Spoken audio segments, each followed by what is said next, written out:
এখানে পাঙাশ মাছ রান্না করব। দুপুরের আয়োজন এটা চলতেছে। আর হচ্ছে ডাউল রান্না করেছি। মাছগুলো আমি কিন্তু লবণ দিয়ে হলুদ দিয়ে একবার ধুয়ে নিয়েছি, আবার হলুদ দিয়ে একটু মাখিয়ে এভাবে ধুয়ে নেব।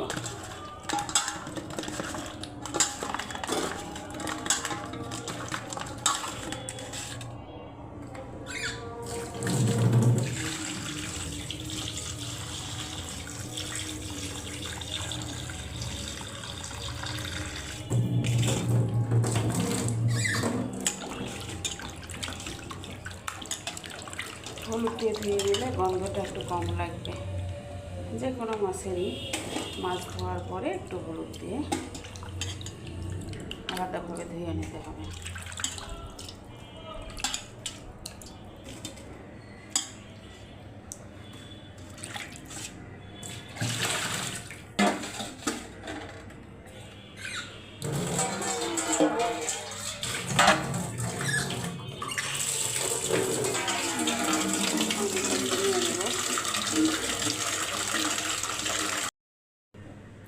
মাছগুলো আমার ধোয়া শেষ। দেখেন এই মাছগুলো আমি রান্না করব।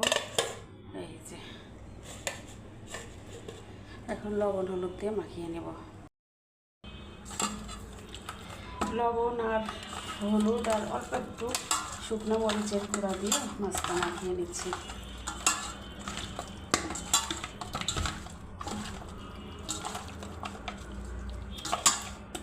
মাছটা একটু মাখিয়ে রাখলে ভালো হতো, কিন্তু এখন সময় নেই, সেজন্য এখনই ভেজে নেব।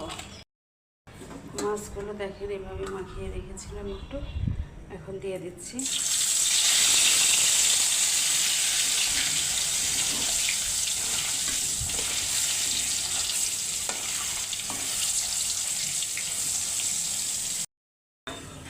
তরকারিটা আমার কষানো হয়ে গেছে, আমি কোনো তরকারি দেইনি। আর এখানে মাছগুলো দেখেন ভেজে রেখেছি। এখন তরকারিটা ফুটে উঠলে আমি মাছগুলো দিয়ে দিব। তরকারিটা ফুটে গেছে, এখন আমি মাছগুলো ঢেলে দিচ্ছি।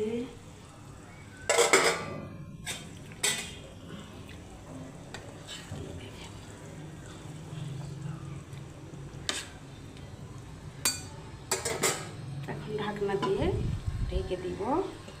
ঢাকনাতে জল পড়ে গেছে। তরকারিটা কিন্তু আমার রান্না হয়ে গেছে।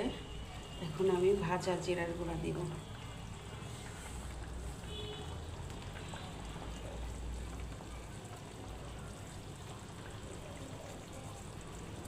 যে দিয়ে দিলাম।